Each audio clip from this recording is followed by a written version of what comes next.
say that about Ron because I think he's a great teacher, and he's also a great presenter, and he's a great human being. So welcome to the EBCA convention, Ron Wolforth.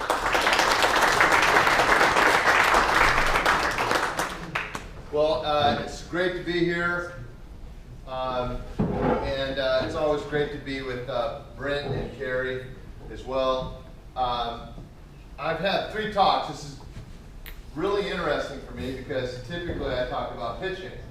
Well, I'm on the docket with the best pitching coach in Major League Baseball, which allows me to do something else completely. And so this will be the first time that I've ever really talked about the teaching end. So the first presentation I'm going to give you is about teaching, about how you actually teach baseball players. My research over 25 years.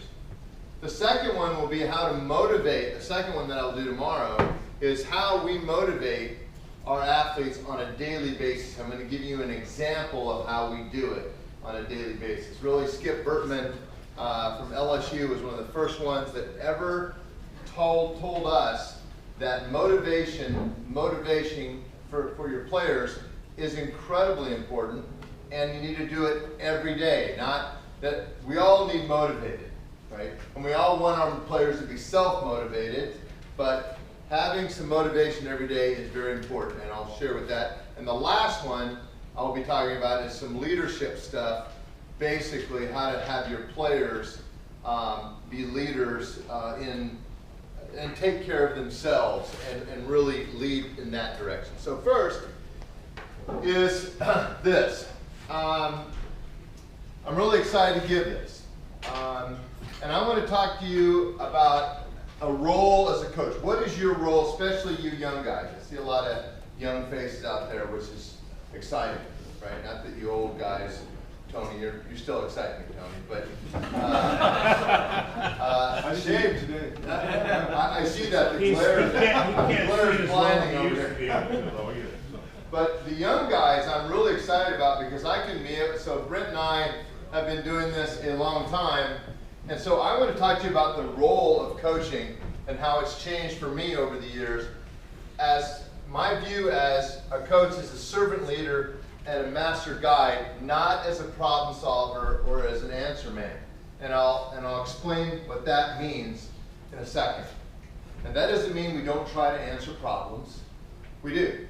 But my role isn't, I don't view my role as primarily a problem solver and answer man.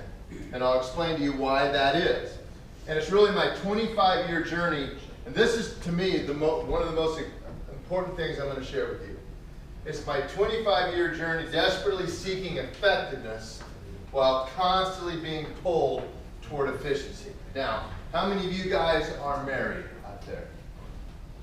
All right? You all would be able to tell me how well does it go if you try to be efficient with your wife? How well does that go? Really well, right? That goes really bad. Try to be efficient with your children. Goes really bad. Anybody that's important to you, you try to be efficient with, it doesn't work well, right? And I want to stress at the very beginning, the whole purpose is to be effective with people, not efficient with people. You're going to be efficient with systems and programs, but with people, you're going to try to be effective. So there is a big difference between being efficient and being effective. Efficient is timely, neat, tidy, streamlined, exact, precise, and labor-saving. We want our systems to be efficient. But when we're dealing with people, we want to be productive, valuable, impactful, and meaningful. These are important distinctions. So don't take it from me. Let's take it from possibly the best coach of all time in the United States, in any sport at any time. And John Wooden said, you should certainly strive to find efficiency with systems and processes, but one should never try to be efficient with people. You should endeavor to be effective with people, manage systems, lead people. People don't want to be managed, people want to be led. And I think that's very important. So here's what I used to think I was supposed to be the answer man. right? In my marriage, in my family, I'm supposed to be the answer man. Thank goodness I gave that up several years ago, right? Because the answers are always changing. The problems are complex. So my role has changed. And also I'm not a problem solver. I'm a support system. And I'll explain that to you later, but we come about it naturally. Here's what I'm saying. We all come about this naturally. A good mechanic, if we take our car to an auto mechanic, we expect him to have an answer, right? The car's not working, we want an answer, right? A good architect will always have a blueprint. And a good chef will always have a recipe. So in our lives, that's what we got. But as coaches, we're not fine-tuning a machine, and we're not building some inanimate structure with concrete or steel, and we're certainly not making a Caesar salad. We're dealing with dynamic systems. We're dealing with human beings. Dealing with a Grinke and dealing with a Verlander, dealing with a Cole, completely different things. Way different. And the better you are at it, the better you are as a coach. So now, this is one of my favorite slides of all time. Here we are as a coach. We got a duck. And you want to talk about how the duck eats and poops? Here you go. It goes in here, goes around here, comes out there. All right? Everybody got that? Let's go. The duck is way more complicated than that. A lot of times we view our players as this. They're that. Keep that in mind. If we change one thing, it might affect something completely different. We've all done that. We told them to do one thing and we found out something else happened down the road and we didn't even know what happened. It's complex. Now that doesn't mean you don't teach. I'll talk to you through that. But it takes a little bit. We don't want to go to reductionism. This is what a lot of people do. Now, I'm going to tell you the trouble with being an answer man, and I'm not talking to any of you individually, I'm talking about me. The problem that I learned with being an answer man for me was this. I'm required to routinely give and find an answer, especially when there isn't one. That's a problem. I'm going to try to give you an answer, and sometimes there is no answer. You ever been there? There's no answer. But everybody looks at you like you're supposed to have an answer. I gave that up. And as soon as I gave that up, probably about 5 or 6 years ago, I became way better coach. So I'm going to try to walk you through that. Also, there's a seduction to being an answer man, right? There's a seduction. People will talk about you. You're really knowledgeable. He's a sharp guy. Man, he's smart. He's insightful. Boy, I like that. He's insightful. I like that. He's brilliant. Woo! Cutting edge. Yeah, I'm cutting edge. Competent, capable, professional, helpful, supportive, constructive. Who doesn't like to hear those words? We all do. And it's seductive. It's very seductive. All I got to do is be the answer man. People will talk about me like this. But there's a problem with that. It's the trap of the inferential leap. We got all this. Here's your answer. We do this a lot. If you haven't done it, you just haven't coached long enough. I've done it way too often. Right? Here's your answer. You have trouble throwing strikes. It's your grip. Oh, good. Glad to know that. Might be your grip, but it might be 1,000 other things too. And what happens with an inferential leap, we do this a lot. Have you ever done this? 1 + 1 is 3. I've done that a lot. 1 + 1 is 3. Here's the problem with that. You get this. You get a bridge in the middle of nowhere, and here's what an inferential leap is. From our existing and often very finite pool of understanding of our known information, we mistakenly conclude a correlation exists when one actually does not. Right? Let me give you an example. Does smoking cause cancer? No, it contributes in many people to cancer. Why else is there a woman that is 95 years old that smoked 2 packs and drank a Scotch every day, has no cancer, awesome, 95 years old, and we have a single mother of 21 that's never smoked ever and has lung cancer. How do you figure that one out? Because we try to make things simple and we say, 1 plus 1 equals something, and it doesn't always do that. 1 plus 1 does not equal 3, and yet we do that all the time. I am guilty of it. So I watch it very carefully now. And I have to tell my staff all the time, you can imagine Flint. You know what, if you just move the lower half, the upper half is fixed. Really? No, that's not true. If you move the lower half better, the upper half, most of the time, is better. That's what we can say. So you got to be very careful with what you're saying is true, right? That's what I'm talking about as an inferential leap. Or that correlation is stronger than it actually is. Sometimes we got it right. Smoking can contribute to cancer. It's not a good idea to smoke, right? We get it partially right, but the correlation is actually stronger. We go forward with that. And a lot of things, our politicians do that. Doctors do that. A lot of people, we just go, hey, if you just do this, you're okay. Right? Drink apple cider vinegar, you're good. You'll be good forever. Right? Prune juice, you'll never have any problem going poop. Really? That's not true, is it? Never smoke, never get lung cancer. Is that true? No, not true. Right? Does that mean it's a good idea to smoke? No. So that's what I'm talking about with an inferential leap. We do it all the time. I found myself doing it a lot. And the more that and here's my helpful for you, the more I find myself reducing that, the better I am as a teacher. So, let me give you some examples of that, some real life examples. Dynamic systems, which are like ecologies, political systems, or human beings, that's a dynamic system, very complex, right? Almost all of you have brothers and sisters. Even though they came allegedly from the same gene pool, are you quite different from your brother or sister? You get the same gene pool, but you're quite different. That's a dynamic system. They were in the same family, taught the same things, and yet you're different. That's a dynamic system. An ecology is a different system, and a political system, obviously, right? Now, solutions are almost always very complex, often nuanced, and everything can affect everything. Now, let me give you an example for me growing up. I grew up in western Nebraska. Actually, it says something if you're from western Nebraska, because there's not too many of us. No one lives there.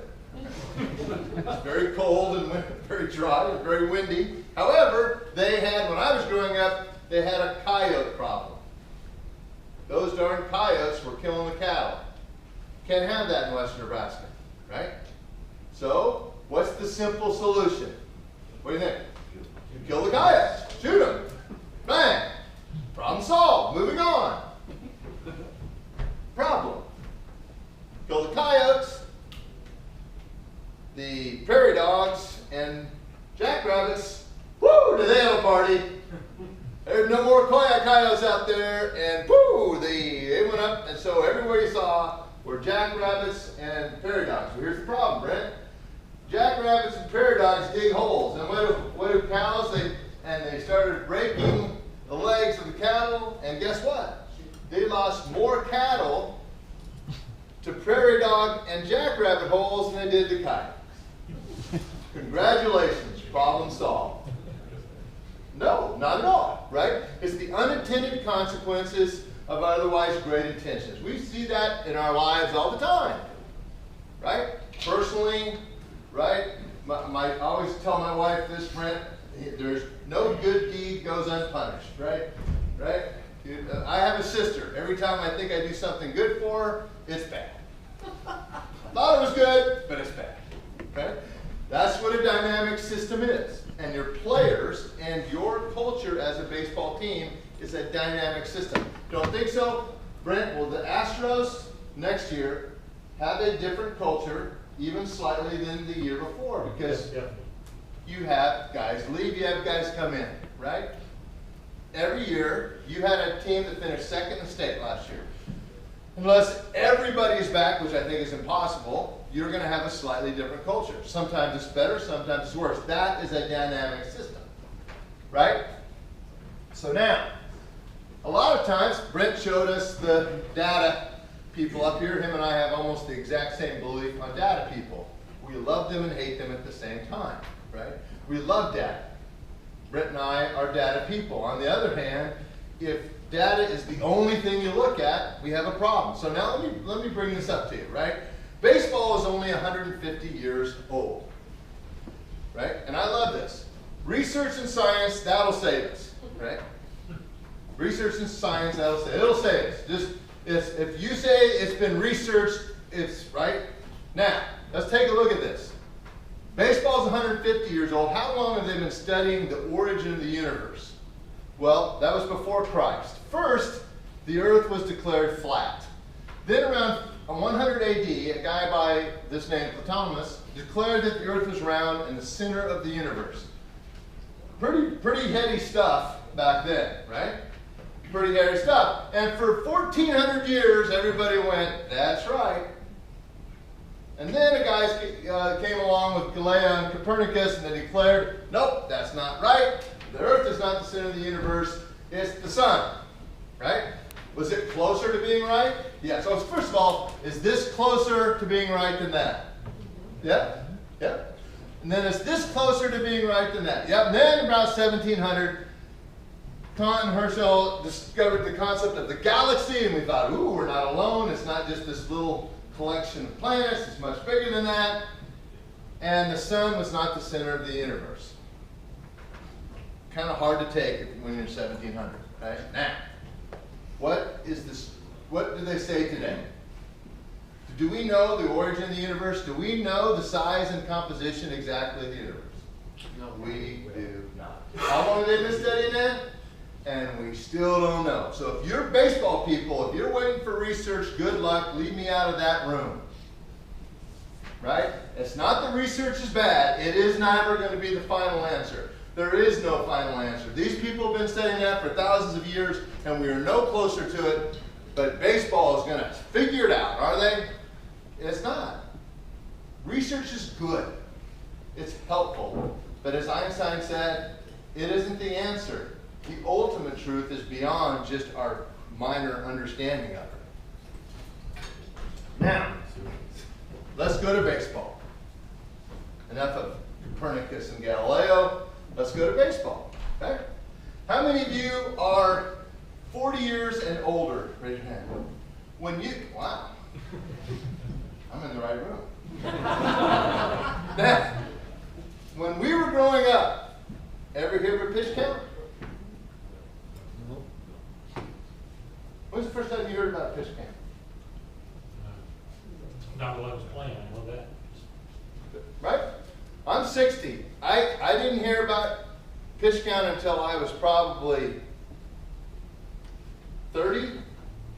Right? Never occurred. Now all of a sudden, what is pitch count? It's the single most important thing. I can't believe I didn't have it for 30 years. Imagine that, right? Now, so here's what it is. First there was, what is pitch count? Then, pitch count is really important. Too much is really bad. And now, actually, where are we at? Pitches per inning became more impactful than pitch counts per outing, and is neither good nor bad, simply an independent measure of specific volume and workload. That's closer to being the truth. Stay tuned, that might change if you've been following my presentation. Right? Now, here's my point. Right? Now, some of you are like, well, wait a minute, pitch count per inning is more impactful than pitch counts per outing? Yeah, let me prove it to you. Got two guys up on the stage. Guy over there has 100 pitches. Somehow 100 is a magic number. If you go one-on-one, you turn into a pumpkin or something. But not true. But you had this guy throwing 100 over here. You had this guy throwing 60. And I asked you the question, which one had the higher workload, had a more difficult workload for the night? And you should say, I need more information. Right? Here's why. If this guy threw a complete 9-inning game and 100 pitches, and this guy threw an inning and a third, which I've done that, right? threw an inning and a third of 60 pitches. It was a ball of fun. Third base coach's arm got sore doing this. Now, my point is, which one had the tougher workload? 60. So pure pitch count has to be taken into context, right? It's not just pure pitch count, it's how you got there, okay? All right, so now, let's go on. First, when Britt and I were playing, long toss was good. We didn't even call it long toss. You just played catch, and you go back further. And someone goes, you're playing long toss. No, is that what we're doing? I didn't know what it was called. We just played catch. And you just kept backing up, and you, right? Now, apparently it's called long toss. Right? Then, long toss is bad. About what, about 95? Long toss is bad. Major league organizations, 120. No more, right? Well, now long toss is good again. Then, here's what we believe. Long toss is neither good or bad. It's simply a specific stimulus and a tool. That's what I think, right? It's a tool. It can be good. It can be wasting your time. It depends on what you're doing, right? Weighted balls. Weighted balls are good. Now some of you are like, no. Yeah, it was. Bob Feller used to have a weighted ball. Bob Feller. You young guys don't know who Bob Feller is. You need to research who Bob Feller was. He was pretty good. I mean, really good. He might have been the first above 95 mile an hour. Would you say might be the first really power guy in the history, right? So I couldn't find him with that's obviously a baseball, but he threw a weighted ball. Now then pretty soon, weighted balls are bad. Weighted balls are bad. Now, weighted balls are good again. And weighted balls, in our opinion at the Texas Baseball Ranch, I'm sure at the Houston Astros, they're neither good or bad. They're simply a specific stimulus and a tool. Right? I make my comment always to my professional colleagues, whether they're in academies or in colleges or in the pro ball. A hammer is really good if you need to drive a nail into a piece of wood. To give to your sister when she's mad at you, a hammer is not good. A hammer is neither good nor bad tool. Right? That's all it is. Right? So what do you think of a hammer? What do you want to do with it? You want to hit me with it? Hammer bad. You want to build me a wall? Hammer good. With the hammer, it's a weighted ball. Right? And by the way, a weighted ball, in case you haven't found out, a baseball is a weighted ball. It has weight. It doesn't weigh zero. Right? I was on, I don't know if I ever told Brent this, I was on a radio show with a shock jock sports guy from New York City. And he was there to blow me up. I didn't realize it until the second segment. I thought it was going to be a really nice interview, but he was a jackass. He was real rude. Anyhow, he goes, so, you're the weighted ball guy. Don't those cause injuries? And my brain's going a million miles, and I go, you know what? I've never thrown, his name was Steve, and I said, you know what, Steve? I've never thrown a non-weighted one. Have you? Think about it. Have you ever thrown a non-weighted ball? A ball that weighs zero? Have you ever thrown that? Doesn't exist in the universe, right? That really floored him. He didn't know what to say. So then I said, he goes, well, don't you think it causes injuries? And I said, well, the one that I think that research would tell us is that the one that weighs a little bit over 5 ounces has caused more Tommy John surgeries than anywhere else. I don't think you're suggesting we should eliminate the baseball from baseball. And he was further confused.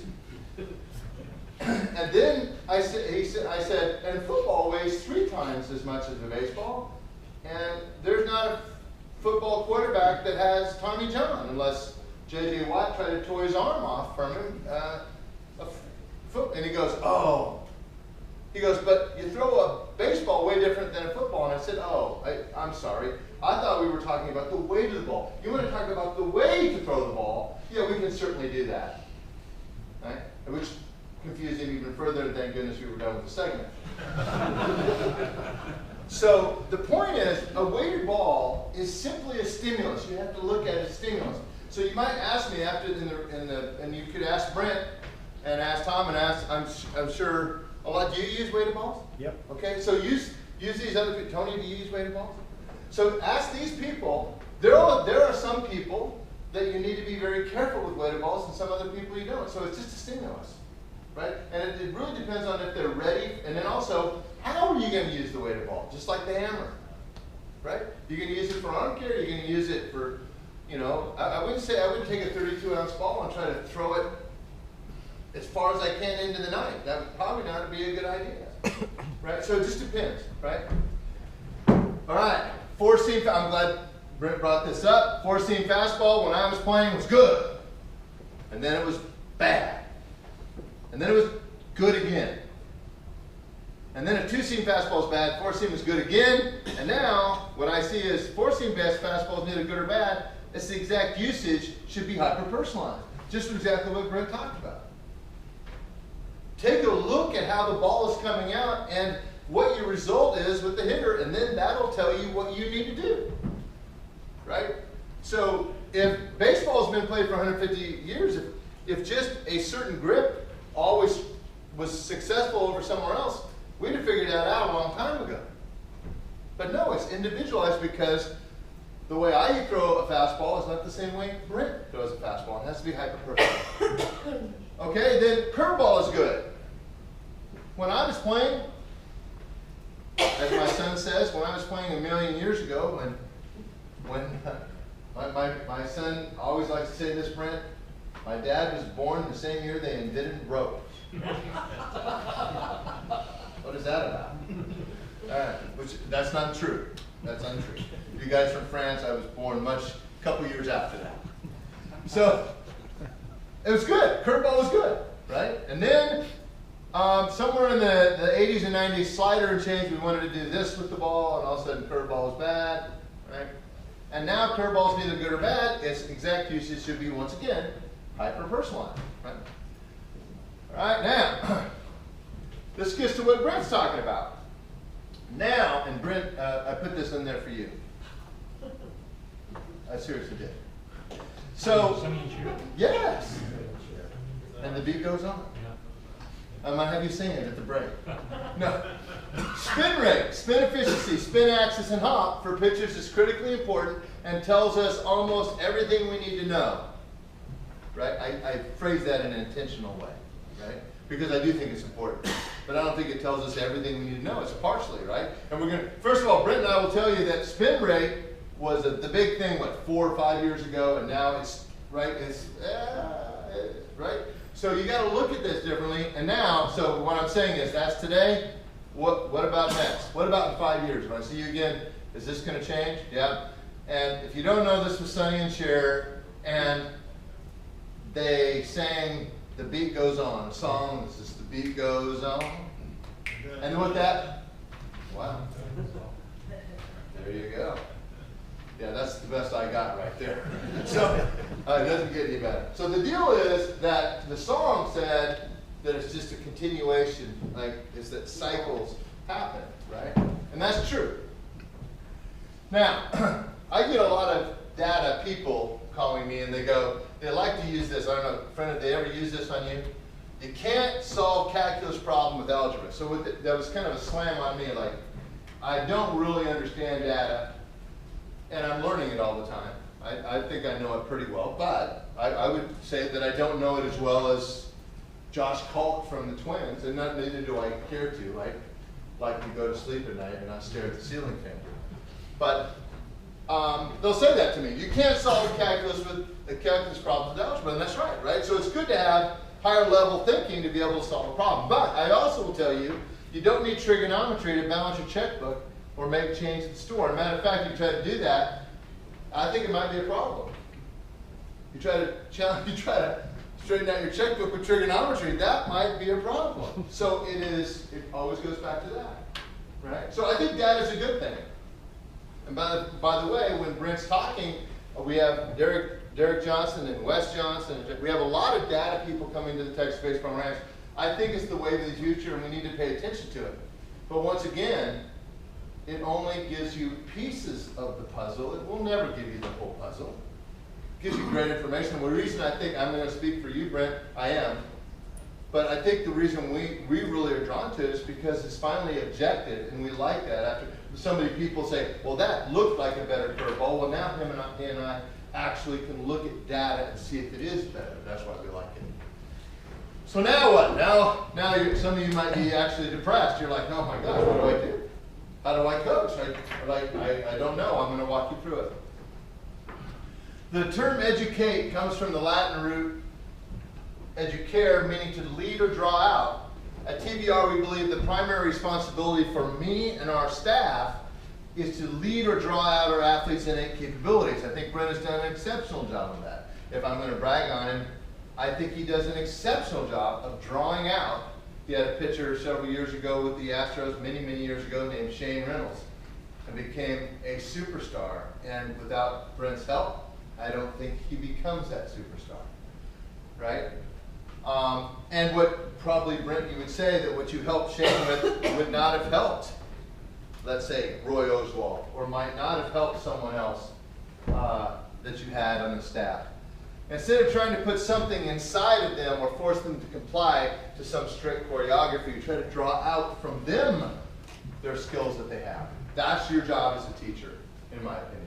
That's our job as teacher, is to try to draw things out of them, not put things in. So I believe Bruce Lee would agree with me, and I'm going to read this to you in case you can't hear it. Here's what Bruce Lee said. A good teacher can never be fixed on a routine. Each moment requires a sensitive mind that is constantly changing and constantly adapting. A teacher must never impose this student, is actually his student, to fit his favorite pattern.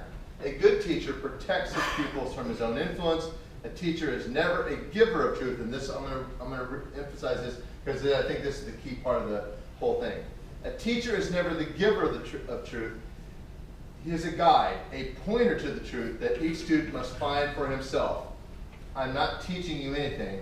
I just help you explore yourself. That's what master teachers do. And all of you can be master teachers. I know it's kind of scary. You're going to draw out. But that's what I think you're called to do. So here's probably one of the best teachers in the United States. Teaches poor black kids. Do you know who Margaret Collins is? Poor black kids on the inner city of Chicago. She's got first graders doing Shakespeare. I got to tell you, I never understood Shakespeare. To this day, I don't understand Shakespeare, right? And she's got first graders. This is a master teacher. She says there's 4 critical qualities of exceptional teachers: humility, empathy, clarity, and vision. Humility. The student has to realize you don't think you know everything. Empathy. You really are interested in what they're thinking, what they're feeling, and what they're doing. Not that you agree with it. I have good friends that I do not agree with politically at all, but I have empathy for their position. Don't agree with them, but I accept their position because I have empathy for what they're doing. When we lose empathy, and we were just here in Hungary, beautiful Budapest, going to a room of terror, and you want to talk about a lack of empathy for other human beings. And I'm so glad they have it, and I think everyone should have to go through and see what went on with the Nazis coming through and then with the Soviets taking over. You want to talk about a total lack of empathy for each other and the positions that other people have. When we do that, we lose our humanity. We do not have to agree with one another. Matter of fact, I love my wife. She's been 26 years. We've been married. She hasn't completely agreed with me ever. Okay? You probably can relate to that if you're married, right? It's okay. It's not important. Britt and I do not agree on every single thing. That's, I think, is a strength, not a weakness. All right. Clarity. For your student, you don't want to be vague. You want to be clear on what you're doing. A lot of players do not perform well because it's vague. They don't really understand what they need to do or what they're asked to do. And then lastly, vision. This is what I'm looking for us to be able to do together. Vision is really important. A picture of beyond today, right? And the Bible says, without vision, the people perish, right? We need a vision. So, let me give you a sample problem. I'm going to turn this to baseball, because I'm sure some of you guys are like, I didn't know I was going to philosophy class. I thought it was baseball. Turn it to baseball. Fastball, command issues, right? Almost all, the reason I picked that is almost all we have this problem, right? You go, man, Jimmy's a good pitcher, but he can't throw strike. I'd love to pitch it. I just can't afford it. So what do I do, right? So that's my problem, right? Well, the typical answer is this a mechanical fix? I'm going to fix the mechanical. Or I'm going to throw more bullpens, which I really didn't understand, because you're just going to do more of what you already do that created the problem in the first place. I'm not with that one, right? I think that's kind of scary. Have to do something differently. And then lastly, punish walks. I had some coaches do that. My coach in college punished walks, right? You walk a guy, you run a lap. Funny thing, I never got better throwing a strike by running. Who knew? Right? Never did, right? Made the coach feel better, I'm sure. Get out of here, Wolforth, go run a pull. I feel better. I don't know if he's going to pitch any better, but that son of a bitch just cost me a game. Right? Now, so what are we going to do? Well, let's go this for a second. Let's go back to one mechanical fix for command. I want to show you an important slide that I continually show my staff. Because our staff, they want to be problem solvers, just like us, just like you, just like me. And they want to have the answer. And I got to bring them back all the time. Right here are two of the top 5 pitchers in Major League history for throwing strikes. 2 of the top. 5 minutes? I'm almost there. What do you notice between the 2? They're both right-handed. Are there anything alike? No. Yeah. No. Right. So is a one ideal mechanical fix going to work for this? No. Make us feel good. Feel like we're doing something. Like rearranging deck chairs on the Titanic. While it's going down. Woo! Look at that. That's much better. And there you go. Right? That's what we got. Number 2. Need to increase the utilization of hips, legs, and glutes, right? You need to use your legs and your hips. Throw it hard. Got to get your leg sound, right? Those are real problems. Now, I want you for a second to consider the complexity of a Swiss watch. Put that in there for you guys. Thanks. You're welcome. I didn't think I'd get thanked for that, but okay. So look at the complexity of this. So I know if I handed this to Brent, and I said, Brent, and I took the cover off, and I said, Brent, can you fix this? It's not working. Would you fix this? Brent would look at it and hand it right back to me and go, not in your life. If I try to fix it, it's going to mess it up, and it's going to, right? I think most of you would do the same. Now, when it comes to human beings, oh man, we don't have no problem. Human beings are exponentially more complex than a Swiss watch. Way more, but we don't have any problem. Go, hey, you can solve that. Let me give you the, come here, right? Now, here are 7 of the best people that have ever thrown a baseball in the history of baseball. Daniel Klein, Nolan Ryan, Mo Rivera, Roy Oswalt, Juan Marichal, Tom Seaver, Randy Johnson. Do all 7 of them use their pelvis differently? Yes, they do. Uh-oh. Here's what I tell American coaches. You got a kid shows up that looks like that, you gonna let him pitch? 90% of American coaches, no. Really? You're stuck on stupid.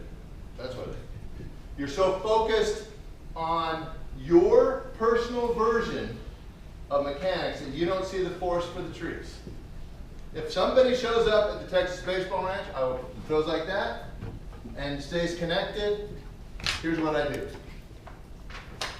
Or like this, or like this, or like this. We give them, we let them experiment, and we let them find out. There's nothing wrong with trying different things, but there is not one way to use your pelvis. So, I'm going to go through this quick now. There's 7 primary contributors. So now what do? There's 7 primary contributors. There is mental emotional. So if you want to take out your phone and take a picture of this, you can. This tells me the complexity of what we're dealing with. Mental emotional, structural, movement pattern related, preparation related, training related, internal systemic, and workload.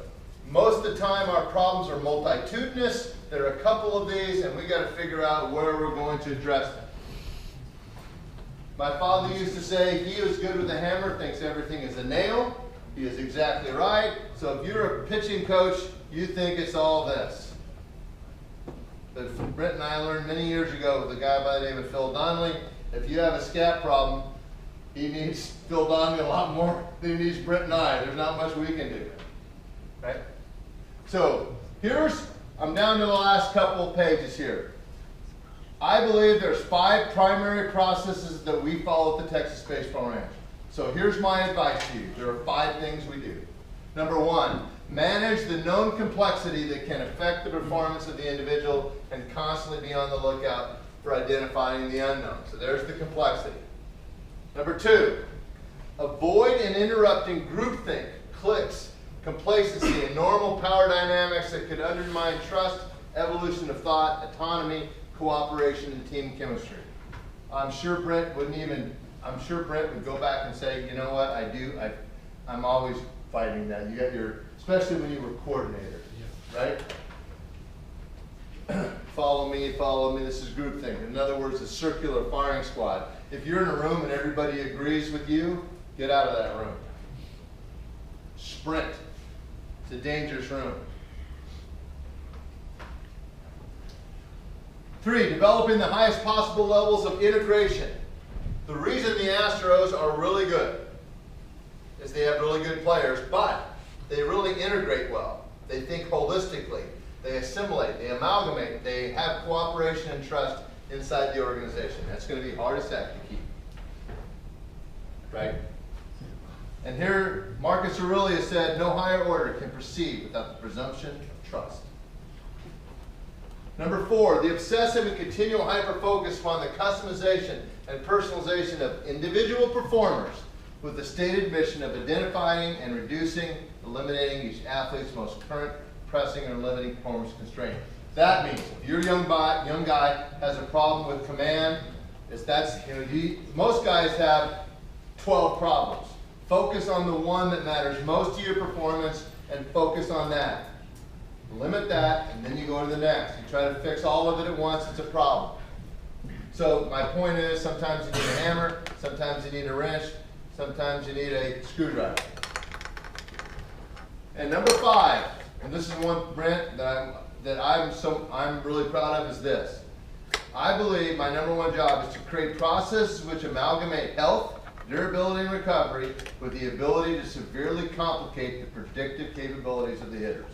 That is in essence what I'm trying to do. Some people that is to throw harder. Some people that is not to throw harder. Some people that is to have better command. Some people that is to have better break.